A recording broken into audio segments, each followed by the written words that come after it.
هلكة وفقد موجع. Dirayakan di mana-mana, Kiai Imaduddin dipecat, lebok. Ya, mereka tidak tahu kalau 99% pengurus PBNU itu tidak percaya nasabah Balawi. Oh, serius? Serius. Itu bisa diverifikasi. Tidak peduli apakah ini berkaitan dengan sesuatu yang masuk akal buat kita atau tidak, apakah ini berkaitan dengan sesuatu yang bisa kita setujui atau tidak, yang penting jangan sampai nantang kualat. Silahkan nanti ya, 99% petinggi-petinggi pengurus Nahdlatul Ulama itu sudah tidak lagi percaya pada kalau tidak Balawi. Percaya silahkan disurvei. Nah ini tantangan nih yang kredibel. Senang tidak senang, setuju tidak setuju, pada saat as-sawadul a'zam minal ulama ini sudah menetapi sesuatu bersama-sama, mari kita ikuti saja. Coba survei seluruh Indonesia para petinggi-petinggi NU di setiap tingkatan, apakah mereka percaya nasabah Balawi? Berapa persen yang percaya dan berapa persen yang tidak percaya? Kenapa? Karena saya ke bawah. Siapa yang mengundang-undang saya itu untuk memberikan ceramah-ceramah? Itu pengurus-pengurus NU. Dan tidak usah mempersoalkan macam-macam. Supaya apa? Supaya jangan sampai kita kualat. Pokoknya ikut apa yang telah menjadi kesepakatan para ulama. Klan-klan yang mengaku sebagai keturunan Nabi, yang mengaku sebagai Habib dalam tanda kutip, itu yang lain ada manuskripnya kecuali Ba'alawi ini justru. Iya, dan manuskrip yang lain itu nggak pakai gelar Habib, pakainya Sayyid atau Syarif. Waktu kemarin saya podcast waktu di Manem Ali 3 hari kemarin, beliau membuka kitab Taurah abad 3. Jadi untuk keturunan sekarang Bani Ismail bin Ibrahim alaihissalam itu dikatakan Sayyidus Syarif, hanya 2, Sayyid dan Syarif, untuk keturunan dari Nabi Ismail alaihissalam, bukan dari Ishak. Ismail semua Sayyid Syarif semua. Antara Ubaidillah dengan Rebai saat dia gaul satu zaman. Tapi anehnya di sini beliau memberikan penegasan bahwa siapapun yang ada keterkaitan dengan Ismail ditandai dengan gelar yang sangat unik, yaitu Syarifan. Tidak ada yang menyebutkan kitab-kitab kuno yang sezaman. Loh, memang pada zaman itu Hadramaut itu memang sedang dilanda suatu situasi, penduduknya itu semacam nomaden, berpindah-pindah dari situ ke satu. Jadi tidak ada ahli sejarah waktu itu. Dan ini catatan Yaman. Negara mereka Yaman nih. Tabaqat Sulaha il-Yaman. Maksudnya itu orang-orang yang hidup dari zaman ke zaman.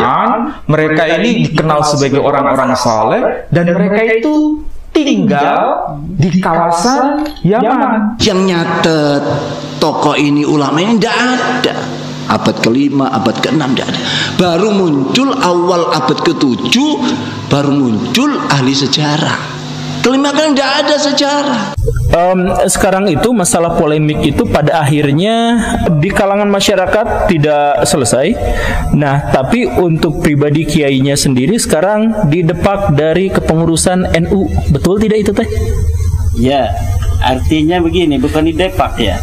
Ada reshuffle. Saya ini kan sebagai lembaga itu menteri. Jadi pengurus di PBNU itu sebagai eksekutif yang kapan saja boleh mengganti menteri dan kemudian bisa memasukkannya lagi.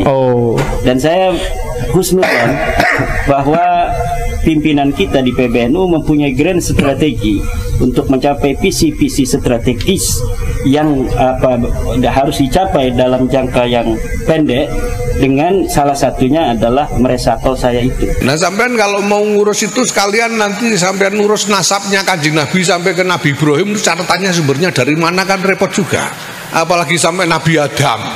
Kan ada tudingan bahwa kenapa Kiai Imad dan teman-temannya itu tidak percaya sama keturunan Nabi? Kan nanti Imam Mahdi juga dari keturunan Nabi. Itu berarti tidak relevan tuduhan itu ya? Relevan. Karena kita tetap percaya bahwa Nabi itu ada dan berketurunan sampai sekarang. Hanya saja bahwa yang Ba'alawi itu harus kita koreksi atau harus kita kritik. Dikoreksi. Oh, bukan lagi. Memang harus diputuskan oleh negara bahwa dia bukan turun Nabi. Aduh, iya. diputuskan. Kenapa? Karena sudah terverifikasi kajian nasab dan sejarah itu dengan tes DNA mereka yang tidak menunjukkan mereka orang Arab acan. Nah, kalau sekarang ribut-ribut silsilah Ba'alwi itu barang kuno sebetulnya. Ya gitu itu ya ndak usah diurus, itu kitab sezaman yang jadi sumber mana ya ndak usah ditulis, apalagi dites DNA segala macam ya. Mau cari DNA-nya Sang Hyang Wenang itu dari mana? Menurut ilmu rijalul hadis, sampai sejauh mana keotentikan dari, kan kalau misalkan yang Ba'alawi tadi langsung dinyatakan selesai, itu tidak ada buktinya, tidak kelihatan biografinya, tidak ada karyanya, tidak ada. Nah, klaim-klaim yang lain itu bagaimana? Klaim-klaim yang lain yang kita selidiki, kita teliti, seperti nakobah ashraf yang di internasional di luar negeri ya, Pak Gembor.